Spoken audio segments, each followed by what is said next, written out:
at Ginoong Wendy de Vera Ignacio. Siya ay nagtapos ng elementarya noong taong 2003 sa Lobungawan Elementary School. Nagpatuloy siya ng kanyang pag-aaral sa sekundarya at nagtapos noong 2007 sa Lobunga High School. Dahil sa kanyang determinasyon at pagsusumikap, siya ay nagpatuloy sa kanyang tertiary education at nagtagumpay. Siya ay kumuha ng kursong Bachelor of Science and Social Work noong taon 2008 sa St. Joseph College of Quezon City. Nagpatuloy siya sa kursong Bachelor of Science and Information Technology sa Polytechnic College of Botolan noong 2013. Matapos ang tagumpay sa kursong ito, ay nagpatuloy siya sa pagkuha ng Certificate in Professional Education sa parehong paaralan noong 2017. At siya ay naging ganap na guro. Siya ay may 39 na unit sa Master of Science and Computer Science sa President Ramon Magsaysay State University taong 2020. Sa kanyang karera bilang guro, si Binibining Ignacio ay kilala sa kanyang kahusayan at malasakit sa kanyang mga estudyante. Ang kanyang mga karanasan at kaalaman ay nagbibigay inspirasyon hindi lamang sa mga mag-aaral kundi pati na rin sa kapwa niya mga guro. Kaya naman, huwag na nating patagalin pa.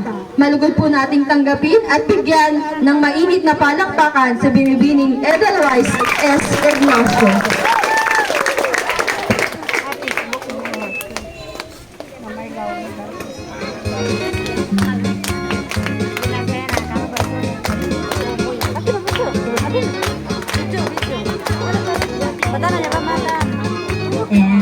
Thank you so much po.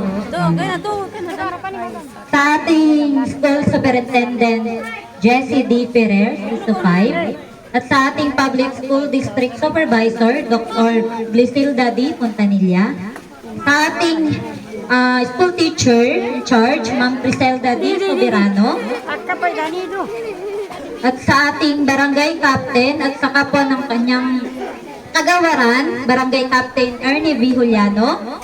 STEM faculty, proud parents, and graduates, lihay mapagpala, yamahambak po kung tamon kaganawan. Maliga ko kasi maganday panahon, di ba? Nangon mahambak, medyo ang kabahan ako kasi pamimata ko na medyo madaglim, tapos ang pang-ambot-ambot. So, ayun, pa-thank you tamo kay Apo na Malyari ta medyo makilib. So, medyo mapayapayhan kita mo. Medyo makaraite, ilgon ko kumuyo, pero bago ko makuha, pinakatay mata mo, no? Kabataang Pilipino, para sa matatag na kinabukasan ng bagong Pilipinas, mayon akong labay ikwento. So, graduates tamo paeg, malingit ka kasi may tamong quiz papi yan. Diba? Asa mo yun, nayari yan ay quiz, mainit. Kaya malingit kita mo, ha? So, hay kwento po, malingit mo yan paeg, pinamagandang, hay biyay ni Bulilit. Yan, ni Bulilit, ini nga siyang Bulilit. So, kaparang ko yun, anak, hiya ay nag-aral. So, unang-una, in elementarya, nag-aral niya. So, hiya ay pinanganak. Una, pinanganak niya, maraniha, pinatubo. So, in short, hiya ay taga Bilyar. Tanda. So, hiya ay pinanganak, maraniha mount pinatubo, mihay taon, bayo, pinamutok ya, pinatubo.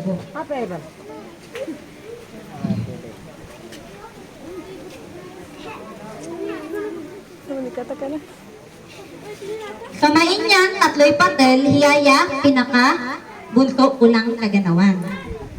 So, hibulilit ay marunong ha, biyay. Marunong yan, muli bakil. Tanda naman daw. Ang pakila ko yanin, manyabot tatutuan na. Kila ko yung mananang kamuti. Kila ko yanin, maglako. In short, ay tautuan na ay manggahak siyempre. Yan ang pakaalawa, kalamuyan nanay nanin, maglako din, pau paninda. Simula anak niya tanda na. Labay na talagang mag-aral. So simula elementarya, maskin ang kabalagila, lumakat, sabay ta natautuan na, ay talagang mabalagya talabay na baynit mag-aral. So simula elementarya, pirmiya, nung kapas niya ni mo madam na, nung pangarap na, labay na nin, maging teacher. Anya ka ni labay na nin maging teacher. So elementarya talagang kursigido yan na. Subalit, diba? Kabila nin pagpupursige na, may yan awang karanasan. So anak ya bana bay ha, mayamo ya, pirmiyanin laman tuktuhan. So ang tukso niya ni klase na nin, bulilit, pandak, mayamo, bulol, anya nya kaya, naganawan na nanin, mahalagag mo yung pamintas. Saan niya ginawa ni Bulilit? Tingin na niya ginawa na kaya? Agnapinansin na ito. Diba? Agnapinansin na ito kaganawan ni Nilgumuna, yalwan maganda. Okay, ginawa na? Nagpaka-aral yanin, maayos. Ginalingan na high school. Hanggang ato'y kaganawan, ang pamintas ko na ay ang pagpaturuan ako na nin, mamaha. Okay, in short, kapento tamo dahil ginalingan na. So, nakagraduate siya nin with flying colors. Ibig sabihin, niya nin, award yan, nakwa. Okay, so in short, elementary, nayari na. So, niya nihong ko to? High school. So, yung panahon na inhato, grade 7, high school, nagpatuloy ng high school, wala. Ay high school ay mihaha, pinaka maganay yung nin, biyay nin, mihay mag-aral. Totoo naman, di ba? Isa ang high school sa pinakamasayang sandali. Dahil lang mo yun, maging kaklase. Yung panahon kasi hato ay natin school ha, baitan. Kaya hababa ang pag-aral, kapag nag-high school ka, ikaw kaklase na ay iba-ibang barangay. So, iba-iba yung naging kaklase na. Lumatong niya high school, alwan naging maparaba na bay ha pirmilan ang kabala ginabuhat na pirmihan tiya bay na natautuana. So lumatong nga point kapag ang pakaipa tautuana taabagat mahirap ba manin umay pa malahar. So ilalabot ang kabalag ay nananin. Lumatong nga point ko ay nilay na talaga nin pamamangan. Diba? Ang karanasan lang maglugaw, ang karanasan ng kilako-lako ni anya-anya. May maluto pichi-pichi, makila ko iya. May maluto din ukoy, makila ko iya. May din mamalabada, ilabada ya. Nganyay kaya ng trabaho, lumatingat alo, ang kalit yay na tamakuyat manguli nin, mangga duhababu, namun buat nin, main ilako, taman may nin panaloy papilboy, lapis. Bana bay ha, labay na ng mag-aral. Kung may mental time, yagyang pakapaho, kaya maskin maira pabiyay nakawarianin high school. Diba? Ang nanay inihip, no may naman makway honor ay na importante, mayari na taumon niya ni makapagpatuloy ha, humunoy yung to. Sana niya humunoy yung to pangari high school? Kolehiyo. Okay, so ay nag-senior high kasi inhato, no? Ay nag-K-12. So after ng high school, mag-college ka na. So, kolehiyo, ang ihipon na, no? Paano mo kaya mag-kolehiyo? Ay, kolehiyo ay nato pagkadayo.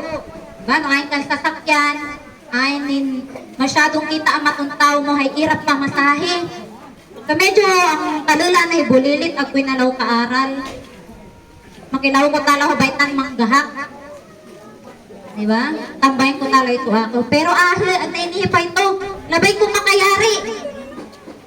So, bana ha, porsigido ya, pirmi ng panalangin, main mihay, opportunity yan ni lumatang.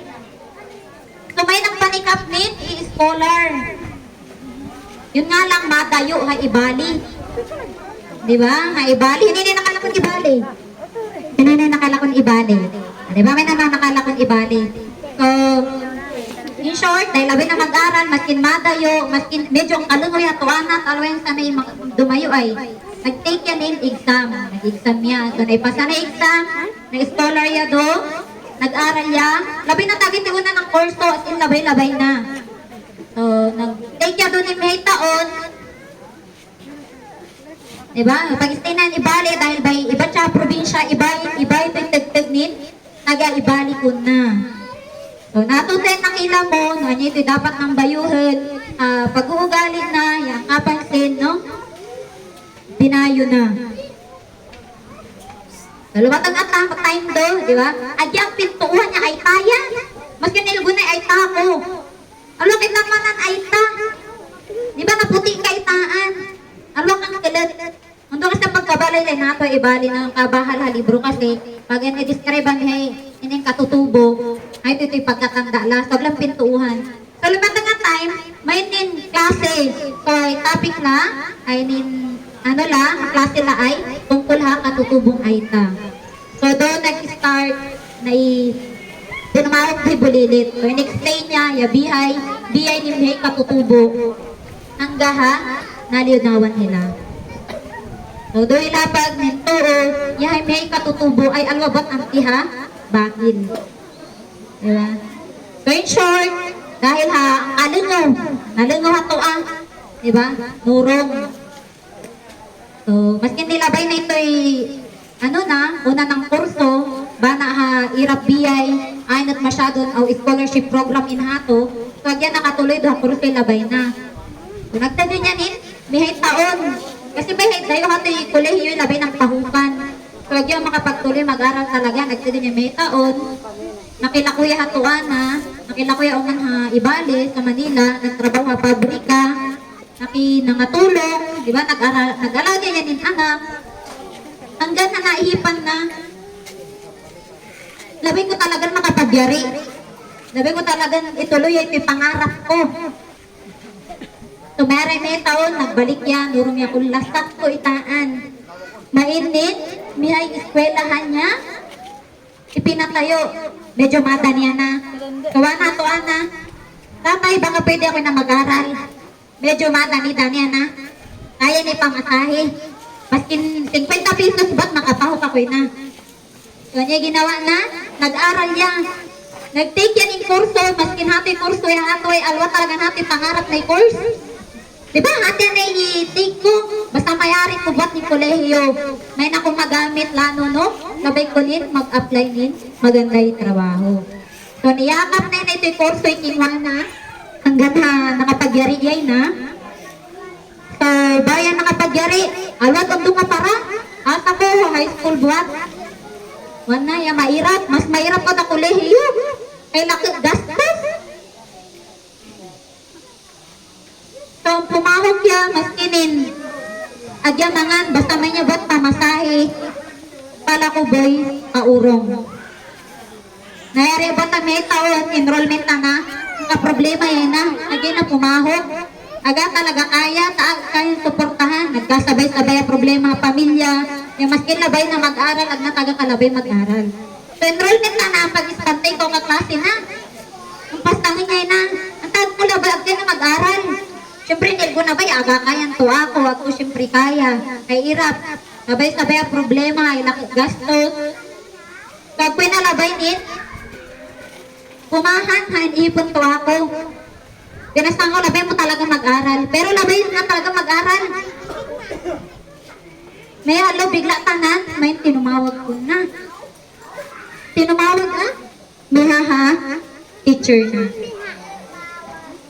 Pumahok kay na, bubuka, by day.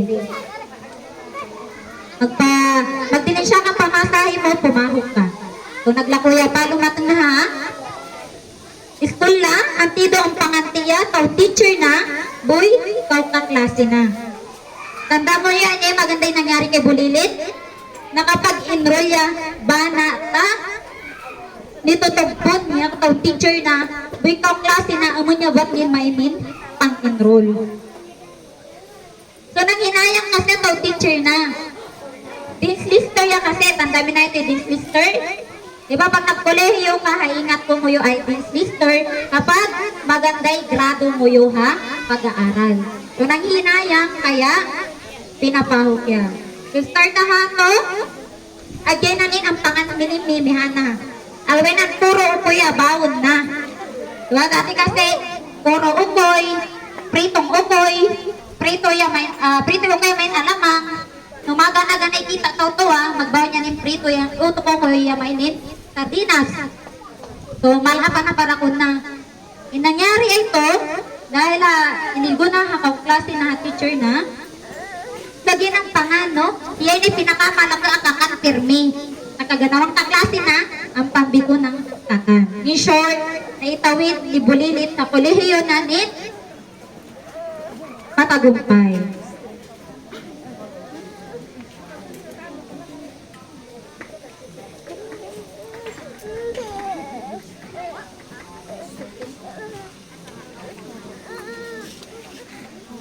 Sa Mayra Kolehiyo, anyan ay humuno. Anyan ay humuno Mayra Kolehiyo? Mag-college, manikap nin, trabaho. Yan yung pinaka-ano na ang kayari. Ang kayari, yun na niya. Manikapan ng trabaho. Buti taan, hibulilit, ba na abay ha? Magaling yan yung makila mo, magaling yung malingi. Agan, do labay na matuto, talagang ang palingi iya. Diba? So, ang may buwan ba na natenga, tinawagan niya yung naninit, pinag-OJT-han na. Ganyan ibig sabihin pinag-OJT-han. So, bago ka kasi graduate ng kolehiyo, may count ingatan din, OJT. So, ito yung time na gitan ka o agency para mag-trabaho. So, after pagka-graduate na nabuyot, tinawagan niya na yung pinag-OJT-han niya, nag-umpisa yan na rin, nagtrabaho.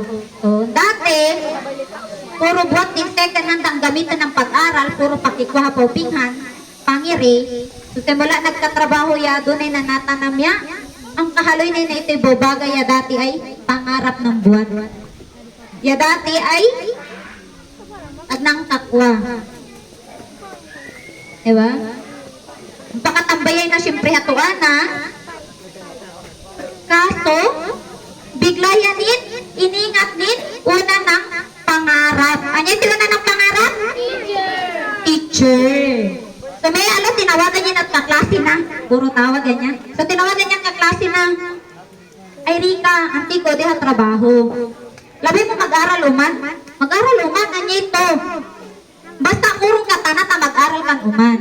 So ating kaklase na kasi ha kolehiyo ay nag-aral uman. Kung niya kung kurin, ako na tanda, nakikila ko kubot siyempre ha. So kabalay ko. So in short, nurong niya. Nag-aral yan uman.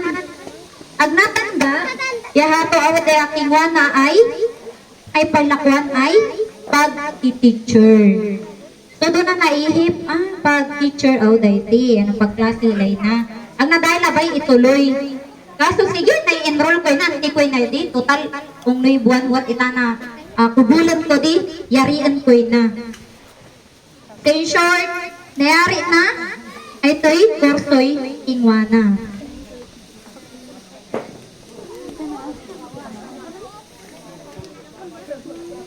Apaet, may kling kwento, natapos niya ang kurso, at isa na siyang lisensyadong guro.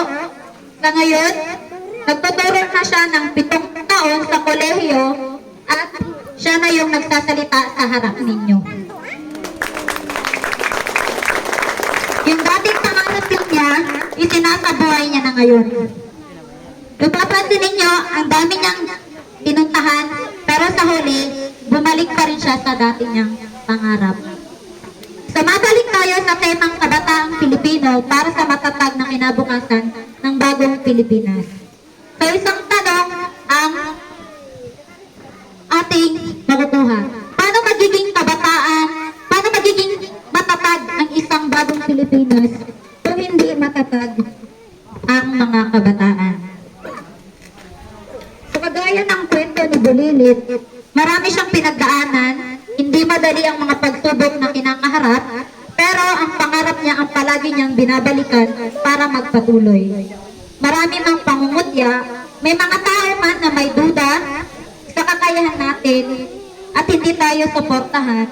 Subukin man tayo ng maraming pagsubok, tagtarin man tayo ng mga disappointment, or pagkabigo, importante wag nating susukuan ang mga pangarap natin. Lalong-lalo na ang mga taong naniniwala sa atin na may mararating tayo. Kaya, syempre, lalo na yung tiwala natin sa kakayahan at sa kaya mong gawin. Walang instant sa mundo.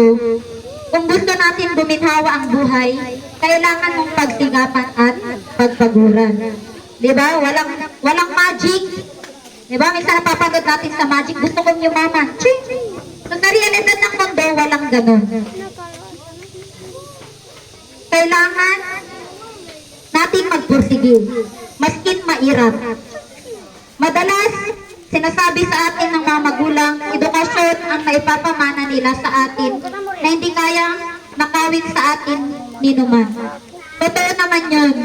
Lalo na kung tayo ay nasa pamilyang di naman pinanganak na may kaya, dapat sa atin nagsisimula ang pagbabagong gusto nating mangyari para sa kinabukasan. Maraming oportunidad na darating. Kaya dapat wag nating sayangin o palagpasin. Huwag tayo madalas natakot na baka pagtawanan lang tayo kapag nagkamali. O dahil lang may mga pagkukulang tayo. Dahil wala namang perpekto sa mundo. Kailangan lang nating tanggapin kung anong meron tayo at ano ang magagawa natin para mabago ito. Hindi rin madali ang journey o yung mga pagdadaanan natin patungo sa pangarap. Pero maniwala ka sa kakayahan mo. Kung tingin mo kulang ka, huwag kang matakot mag-explore o mag-aral palalo. Pagbutihin pa ang sarili.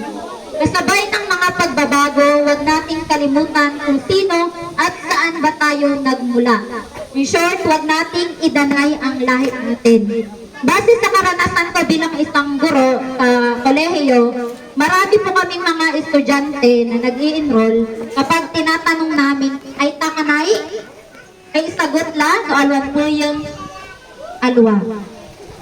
So, di pa una ko na kapag lumatang nga panoon nga pumahok ka na sa kolehiyo, pag pinastang ka, ang moyo po i-deny.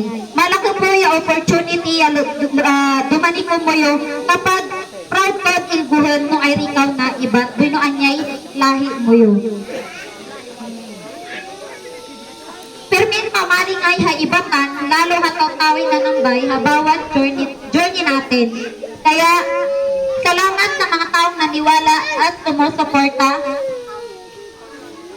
sa atin. At syempre, hindi magiging maimposible ang lahat kung wala ang gabay ng ating Diyos. Minsan, may mga failure o pagkabigo, sakit o pagsubok na dinadala tayo sa mas magandang daan ng Diyos. Parte ng buhay ang pagkabigo at sigurado ang tagumpay kapag may Diyos tayo sa puso. Iba kapag Diyos ang sandalan natin sa lahat ng oras dahil ang mabigat nagiging magaan at walang pagsubok na di natin kayang lagpasan. Sa lahat ng pinagdaanan ni Bulilit, lagi niya pong kasama ang Diyos. Lagi siyang nagdarasal na kung hindi man para sa kanya, yung tinatahak niyang landas ay dalhin siya sa gustong sa kanya ng Diyos. Huwag din natin madaliin ang buhay pag-ibig. Kusang darating yan. Lalo na kung stable na tayo. Diba? Pag may tami na maganda yung trabaho, maski nagkamaramag, lalo lalaki, babae, dumani ko mo. Diba? Habang babae, pag ay gantay ng trabaho ko mo, ay naka magpasaring-saring ko mo yung lalaki. Diba? Kaya nagkamaparahon niya, pag ahawa. Remind na tayo kanina ni Ma'am Bless. So, yes, andyan lang yan. Pagtyagaan ang hirap ng pag-aaral para mabigyan din natin ng magandang bukas ang magiging pamilya balang araw. Mas paturuan natin sila na mangarap din. Diba? So, tignan natin palagi ang hirap ng mga magulang natin. Mga sakripisyo nila, at ano ba yung buhay na gusto talaga natin balang araw. Tanungin natin lagi ang sarili natin. After 10, 15, 20 years, anong klaseng buhay na ba ang meron ako? Kapalit buhat basta huminay sarili mo yo. Anyay biyay bay labay kong mag-in balang araw. Anyay biyay bay labay kong iparanas sa maging anak ko balang allo. Iparanas ko na ikulay mangan lugaw. Iparanas ko mula na anyay beses kay bakamay ang lumangan. Kaya nakadepende ang magiging buhay natin sa mga aksyon na gagawin ninyo ngayon. So bago ko tapusin ito, gusto kong iwan ang isang salita na galing kay Eleanor Roosevelt. The future belongs to those who believe in the beauty of their dreams. Mangarap tayo hindi lang para sa sarili natin, sa pamilya, sa komunidad, kundi para sa bagong Pilipinas. Kaya agkaw magtigin mangarap, sabayan ng kilos, at ang pagtanggap, buhay tiwala sa sarili, paunlarin niya kakayahan, at higit sa lahat, tiwala sa Diyos para ka maganday kinabukasan. Kuman, congratulations batch 2024, ipakit mo'y galingin sa bataang Aita. Maraming salamat po, Binibining Edelweiss Ignacio sa isang napakagandang mensahe na kung maingkan pagsusumikap habiyay ay maingkanin malaten.